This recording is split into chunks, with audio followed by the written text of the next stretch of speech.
here to talk to you about a dear friend of mine who's made a significant difference in my life.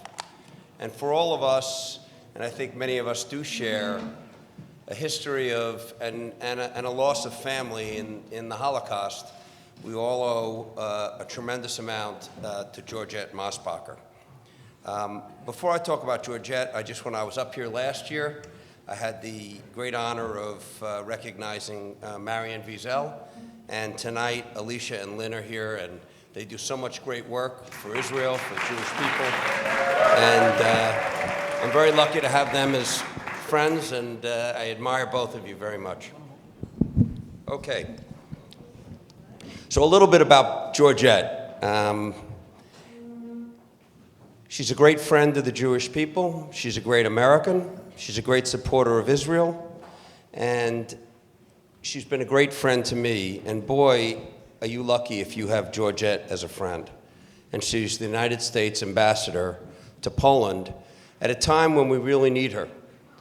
You know, several years before Georgette took over, we invested $3 billion in Poland. We were effectively NBC, CBS, and Fox put together in Poland. We're the only provider of news in Poland besides the Polish government. And we have a 24-hour news channel. And it meant a lot to me because that's where my family is from.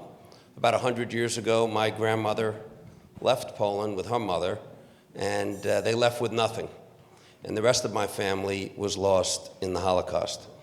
And Poland is a great country. They have about 4% GDP, a very young population, an educated population, a great television market, and things were going okay, but they have a tough government. And the government decided to take a position which they called the Holocaust Bill. And it was that if anybody said out loud that Poland had anything to do with the atrocities of the Holocaust, they would face up to 3 years in prison. And it was just at that time that Georgette was taking office as ambassador. I went to see her. I talked to her about our business. We're the largest U.S. company doing business in Poland. I talked about what a great country it was, how much it meant to me, but also how scared I was about what was going on. And I think when I think of Georgette, I think of a few good men, because we had a huge investment in Poland.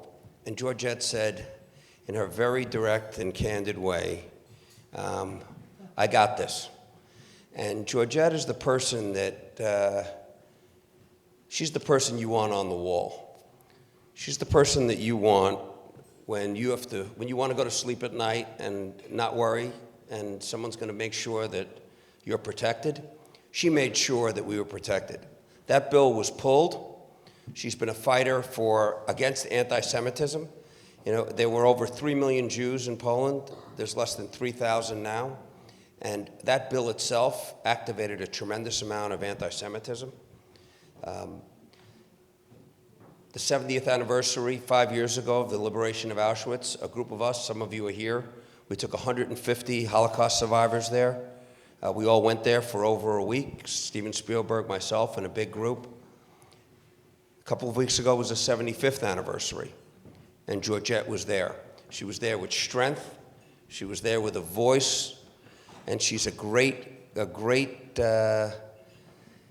she has a great heart and a great fight for not just Jewish values, but American values. It's making sure that whatever your ethnicity, whatever your color, you have a great chance to succeed. And she's turned around the relationship in Poland, and she's an incredible person, and I'm super happy that I have had a chance to spend a lot of time. She spends a lot of time with our team in Poland, and she's got our back, all of our back. So Georgette Mosbacher, we're going to see a quick tape, and then we're going to give you an award, and we thank you for all the great work that you do. I can't tell you how honored I am to be here this evening. And particularly, I'm humbled to be part of this very distinguished group that's being honored tonight.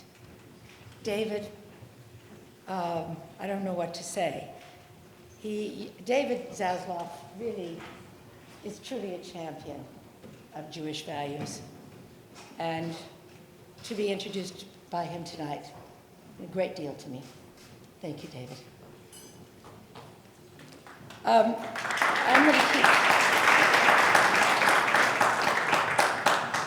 going to keep my remarks very, very short because I'm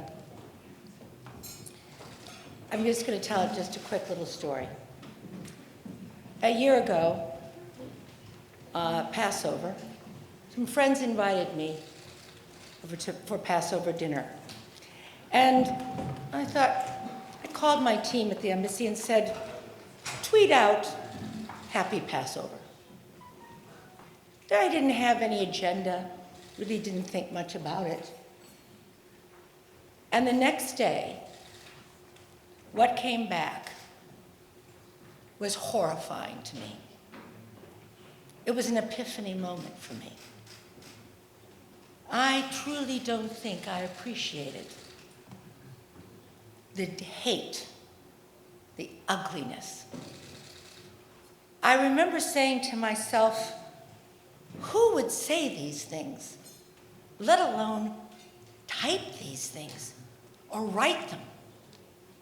I mean, what kind of people would do this?